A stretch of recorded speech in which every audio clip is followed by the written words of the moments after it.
स्वागत है आप लोग का फिर से आइडियल इंग्लिश क्लास में प्रोनाउन के चौथे पार्ट में। आज इस पार्ट में हम लोग प्रोनाउन के बचे हुए दो जो भेद था, दो टाइप्स जो था उसको आज पढ़ेंगे, जिसका नाम है रिलेटिव प्रोनाउन और दूसरा है इंटेरोगेटिव प्रोनाउन। तो आज हम बारीकी से पढ़ेंगे रिलेटिव प्रोनाउन क्या होता है और इंटेरोगेटिव प्रोनाउन क्या होता है। तो आइए देखते हैं एक एक करके एकदम जीरो लेवल से। सबसे पहले आज का जो है रिलेटिव प्रोनाउन, जिसका हिंदी होता है संबंधवाचक सर्वनाम। क्या होता है? संबंधवाचक सर्वनाम। संबंध मतलब क्या होता है? रिश्ता।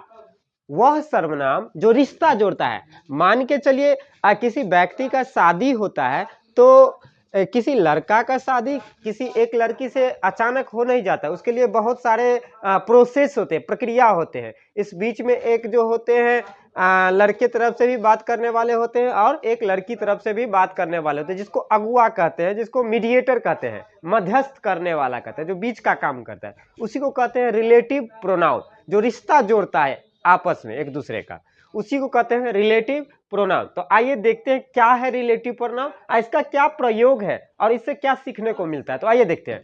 पहला है रिलेटिव प्रोनाउन, जिसका हिंदी होता है संबंधवाचक सर्वनाम। क्या होता है? संबंधवाचक सर्वनाम। संबंध मतलब क्या होता है? रिश्ता। रिश्ता जोड़ने का काम करता है। तो आइए देखते हैं। तो the pronoun which is used in the middle of the sentence to relate the relation is called relative pronoun. वह सर्वनाम जो वाक्य के बीच में प्रयोग होकर संबंध जोड़ता है वह संबंधवाचक सर्वनाम कहलाता है। क्या कह रहा है? वह सर्वनाम जो वाक्य के बीच में, सेंटेंस जो होता है ना उसके बीच में प्रयोग होकर रिश्ता जोड़ता है एक दूसरे का। क्या जोड़ता है? रिश्ता जोड़ता है कि इस दोनों आदमी का रिश्ता कैसे जोड़ा जाए, उस काम को करता है रिलेटिव प्रोनाउन।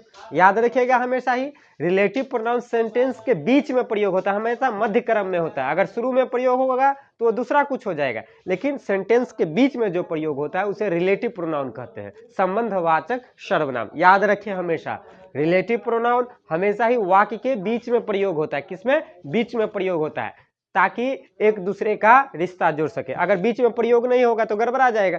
दो आदमी के बीच में ही ना प्रयोग होता है। दो आदमी के बीच में कोई तीसरा आदमी रहेगा तब ना आपस में संबंध जोड़ेगा एक दूसरे का। तो आइए देखते हैं एग्जाम्पल। देखिए, जैसे वाट दो बार लिख दिए हैं, सॉरी, उसके लिए माफी चाहते हैं। देखिए, वाट, दैट, हूं, तीनों का हिंदी होता है कौन और जो। इसका हिंदी वाट मतलब क्या होता है, लेकिन प्रोनाउन में जो है वाट, दैट और हूं, WHO, हूं का मतलब होता है कौन, जो। कौन या जो होता है किसमें? जब रिलेटिव प्रोनाउन में प्रयोग हो तो उसका हिंदी अलग होता है। हूं मतलब कौन होता है, दैट मतलब की होता है, दैट मतलब वह भी होता है, लेकिन रिलेटिव प्रोनाउन में इसका हिंदी कौन और जो होता है। अगला है हुम, WHOM, हुम मतलब किसको, किनको, जिनको। हुज, WHOS, हुज मतलब किसका, किनका, जिनका। तो आपने देखा एग्जाम्पल। अब आइए विस्तार से एग्जाम्पल को देखते हैं रिलेटिव प्रोनाउन को। तो देखिए, विस्तार से एग्जाम्पल को देखते हैं कि रिलेटिव प्रोनाउन का काम क्या है, कैसे संबंध को जोड़ता है, बीच में प्रयोग होकर, वाक्य के सेंटेंस के बीच में प्रयोग होकर संबंध को जोड़ता है। तो देखिए example, the boy who plays is my brother. अब देखिए, एक लड़का है जो खेलता है। मान के चलिए मैं कहीं मैदान में बैठा हुआ हूं, एक लड़का खेलता है, क्रिकेट खेलता है। तो आपने मुझसे पूछा कि वो लड़का कौन है, वो लड़का जो खेल रहा है वो कौन है। तो मैंने बताया आपको, वह जो लड़का खेल रहा है ना वह मेरा भाई है। तो लड़का जो खेल रहा है उसका रिश्ता मुझसे जुड़ गया क्योंकि मैं उसका भाई हूं। तो मैंने बताया आपको कि लड़का जो खेलता है वह मेरा भाई है। तो रिश्ता जुड़ गया उस लड़का में और मुझ में। क्लियर है? तो देखिए, the boy who plays is my brother. जो लड़का खेलता है या जो लड़का खेलता है वह मेरा भाई है। तो देख रहे हैं, हूं मतलब क्या हुआ, जो और कौन होता है। हूं मतलब क्या होता है, जो होता है। और दैट मतलब भी कौन और जो होता है। तो यहाँ पे ध्यान दीजिएगा, हूं के जगह पे आप दैट का भी प्रयोग कर सकते हैं और दैट के जगह पे हूं का भी प्रयोग कर सकते हैं, WHO, हूं का प्रयोग कर सकते हैं। यह काम क्या कर रहा है, जो का बोध करा रहा है, जो का। तो मतलब मेरा रिश्ता उस लड़के के साथ जोड़ रहा है, तो वाक्य के बीच में प्रयोग हुआ है ना, तो ये क्या हो गया, रिलेटिव प्रोनाउन। क्या हो गया, रिलेटिव प्रोनाउन। तो आइए दूसरा एग्जांपल देखते हैं। The girl whose dress, DRESS, dress was white. अब देखिए आगे और भी एग्जाम्पल जुड़ सकते हैं, इस सेंटेंस में और भी लंबा किया जा सकता है, लेकिन यहीं पे मैंने फुल स्टॉप लगा दिया है। तो देखिए, the girl whose dress was white, एक लड़की थी, एक लड़की थी जिसको मैंने देखा, जिसको मैंने देखा, जिसको मैंने देखा, लेकिन लड़की कैसी थी, उसका पहचान क्या है, तो वो ड्रेस पहनी हुई थी, उस ड्रेस का क्या कलर था, तो व्हाइट। क्या था, व्हाइट। व्हाइट मतलब उजला, सफेद। तो उस लड़की का ड्रेस क्या है, सफेद है। आगे जो है कॉम्प्लीमेंट के रूप में यह भी बोल सकते हैं आप कि the girl whose dress was white was my sister, कुछ भी जोड़ सकते हैं। जो लड़की का ड्रेस जो है व्हाइट है, उजला है, वह मेरी सिस्टर थी। तो कोई भी आप जो आगे सेंटेंस में जोड़ सकते हैं रिश्ता। तो इसको मैंने जानबूझकर इसको छोटा करके रखा, आगे कुछ नहीं लिखा है, ताकि मैं आप लोग भी समझ सको। अब आगे देखते हैं। द बॉय हुम आई टीच इज गुड। अब देखिए, एक लड़का है जिसको मैं पढ़ाता हूँ, क्या करता हूँ, जिसको मैं पढ़ाता हूँ, वो कैसा है, अच्छा है। क्या है, गुड है, अच्छा है। तो उस लड़का का संबंध मुझसे जुड़ गया, क्योंकि उसके बारे में मैंने बताया, कुछ कॉम्प्लीमेंट किया, कुछ तारीफ किया, तो क्या हो गया, रिश्ता जुड़ गया। तो हुम जो है किसके अर्थ में प्रयोग हुआ है, जिनको के अर्थ में। तो अब ये बताया है कि हुम मतलब जिनको, किसको, किनको होता है। अब देखिए, the shoe which is red is costly, एक जूता है जो रेड है, कलर क्या है उसका, लाल है। क्या है, रेड है, लाल है। तो रेड जो शूज, जूता को आपने देखा या मैंने देखा, तो उसके बारे में मैंने क्या बताया कि वह जूता जो है लाल है और क्या है, वो कॉस्टली है। तो उस जूता के बारे में मेरे मन में क्या ख्याल आया कि लाल तो है लेकिन कैसा है, कॉस्टली है, कीमती है। कीमती है तो हम ले नहीं पाएंगे, हम तो सस्ता ढूंढते रहते हैं। क्या समझे, तो देखिए, अभी नहीं समझे होंगे, एग्जाम्पल के तौर पर अच्छा से समझाते। देखिए, एक शूज है, एक जूता है जो मार्केट में बिक रहा है, बिक रहा है, वो क्या है, रेड कलर का है, और क्या है, वो कीमती है। तो वह कीमती है, तो आप देखें, वह जूता लाल है, जो को हटाइए, अभी नहीं समझिए, आगे बढ़ते हैं, पहले देखिए, जो को छोड़ करके आगे पढ़े। वह जूता लाल है, वह कीमती है, वह जूता लाल है, लाल तो है, लेकिन सेंटेंस क्लियर नहीं लग रहा है, लेकिन जो लगने पर वह जूता जो लाल है। देखो, जूता में इस सेंटेंस में जो लग गया, विच जैसा शब्द लग गया, तो क्या हो गया, उसका सेंटेंस क्लियर हो जाता है। वह जूता तो लाल तो है, लेकिन जो लाल है, वह जूता तो है जो, लेकिन जो लाल है वह कीमती है। क्लियर है। तो विच का प्रयोग जो है ना यहाँ पर जो के अर्थ में हुआ है। वैसे विच का मतलब कौन सी या जो की होता है, लेकिन विच मतलब जो यहाँ पर होगा, क्योंकि रिलेटिव प्रोनाउन मतलब रिलेटिव प्रोनाउन के तौर पर वाक्य के मध्य क्रम में प्रयोग हुआ है, यहाँ पे अर्थ बदल गया है।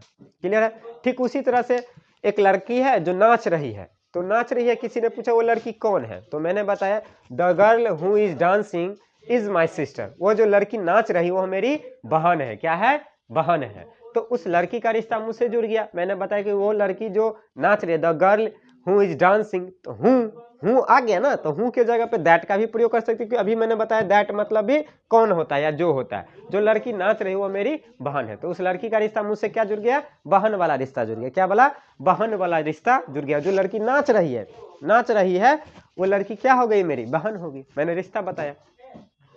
तो ठीक उसी तरह से ध्यान रखिएगा, रिलेटिव प्रोनाउन हमेशा ही वाक्य के बीच में प्रयोग होता है, मध्य क्रम में। कहाँ पे, मध्य क्रम में प्रयोग होता है, याद रखिएगा। अगर ये सब चीज वाक्य के मध्य क्रम में प्रयोग हुआ, बीच में प्रयोग, उसे रिलेटिव प्रोनाउन कहते हैं। ठीक उसी तरह से ये सब चीज सेंटेंस के शुरू में प्रयोग होगा तो इंटरोगेटिव प्रोनाउन हो जाएगा, जो आगे पढ़ेंगे अभी जस्ट। तो आपने देखा रिलेटिव प्रोनाउन क्या होता है, बारीकी से आपको याद रखिएगा। जो पढ़ा दिए हैं वो आपको हर एग्जाम में आपको काम आएगा, चाहे आप बोलने में हो, स्पीकिंग करने में, लिखने में, समझने में, किसी चीज को समझाने में, या किसी एग्जाम में आप बैठते हैं तो आपको जरूर काम आएगा, क्योंकि बहुत ही इंपॉर्टेंट चीज है।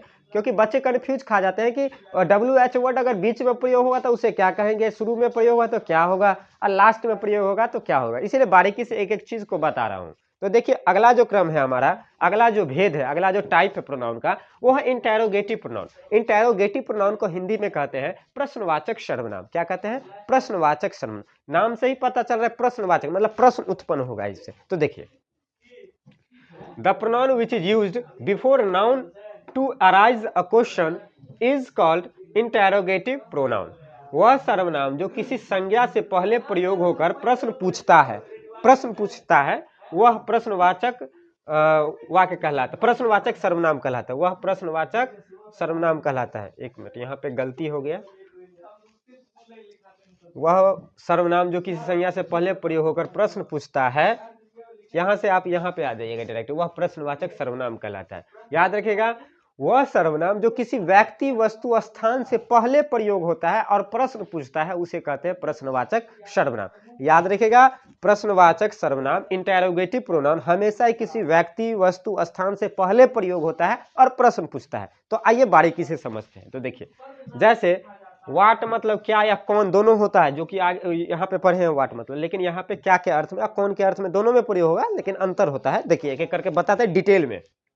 वेन मतलब कब या जो, विच मतलब कौन सी, हाउ मतलब कैसे, वाई मतलब क्यों, हुज मतलब किसका, हूँ मतलब किसको। क्लियर है? तो आइए देखते हैं। जैसे सबसे पहले तो ये समझ ले, इंटेरोगेटिव प्रोनाउन में हमेशा ही वाक्य के अंत में प्रश्नवाचक का चिन्ह पड़ता है। ये प्रश्नवाचक का चिन्ह, ऐसे जो इंटेरोगेशन मार्क कहते हैं, इसको याद रखिएगा, इसको इंटेरोगेशन मार्क कहते हैं। जैसे व्हाट इज योर बुक, तुम्हारा कौन सा किताब है।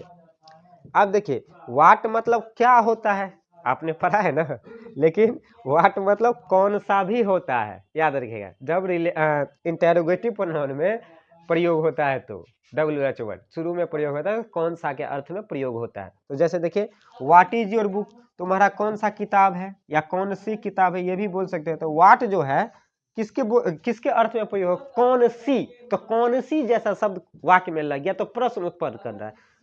क्लियर है? प्रश्न आ रहा है तो आप बोलोगे कि यह मेरा किताब है, दिस इज माई बुक। आपसे कोई पूछेगा कि बहुत सारा किताब रखा है, आपसे पूछेगा यह तुम्हारा कौन सा किताब है, या ऐसे बोलेगा कि व्हाट इज योर बुक या विच इज योर बुक। कुछ भी बोल सकते हो, आपके ऊपर डिपेंड करता है किस तरह से किसी सेंटेंस को कैसे बोलते हो, कैसे स्मार्टली किसी चीज को स्पीक करते हो।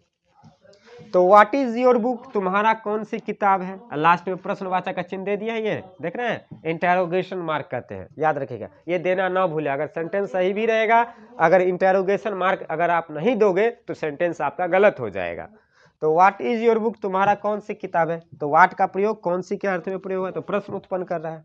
अब देखिए बुक जो है, बुक से पहले प्रयोग हुआ है ना, ये हमने अभी क्या बताया, किसी व्यक्ति, वस्तु, स्थान से पहले प्रयोग होता है इंटेरोगेटिव प्रोनाउन। तो बुक से पहले प्रयोग हुआ है व्हाट, तो ये क्या हो गया, इंटेरोगेटिव प्रोनाउन। ये तो WH वर्ड है, लेकिन यहाँ पे इंटेरोगेटिव प्रोनाउन माना जाएगा क्योंकि प्रोनाउन को आप पढ़ रहे हैं। अगला देखिए, हाउ इज योर ब्रदर, आपके भाई हैं जो बीमार थे। तो फिर मैंने आपसे पूछा कि आपका भाई अब कैसा है, तो हाउ का प्रयोग कैसे के अर्थ में होता है, तो हाउ इज योर ब्रदर, आपका भाई कैसा है, लास्ट में प्रश्नवाचक का चिन्ह। तो हाउ का प्रयोग कैसे के अर्थ में किया गया है। अब देखिए, why are books costly, book बहुत सारे हैं जो आपको खरीदना है, लेकिन आप जाते हैं दुकान पर तो आपको लगता है ये तो बहुत सारा दाम है, बहुत ज्यादा कीमती है, बहुत कॉस्टली है, या बहुत कॉस्टली है। तो आप क्या बोलते हो कि किताबें एक से अधिक है, तो किताबें कीमती क्यों है, तो किताबें जो है वो कीमती है, लेकिन क्यों है, तो क्यों के अर्थ में वाई का प्रयोग किया जाता है। याद रखें हमेशा। अगला देखिए, when is Sita sleep, Sita तो है लेकिन सोती है, सीता सोती है लेकिन कब सोती है, तो कब के अर्थ में वेन का प्रयोग किया गया है। वेन का प्रयोग कब के अर्थ में किया गया है, तो वेन का प्रयोग कब के अर्थ में किया जाता है। तो आपने देखा कि रिलेटिव प्रोनाउन क्या होता है और इंटेरोगेटिव प्रोनाउन क्या होता है, बारीकी से आपने देखा। इसके बाद भी प्रॉब्लम हो तो आप मुझसे पूछ सकते हैं। तो देखिए, इंटेरोगेटिव प्रोनाउन जो किसी व्यक्ति, वस्तु, स्थान से पहले प्रयोग होता है, और रिलेटिव प्रोनाउन हमेशा ही वाक्य के बीच में प्रयोग होता है, मध्य क्रम में, मिडल में प्रयोग होता है। याद रखिएगा। तो मिलते हैं अगले टॉपिक के साथ, अगले आगे नई वीडियो में। देखिए यहाँ पे आप लोग इसे उतारे, और कोई डाउट है तो जरूर पूछे। Thank you.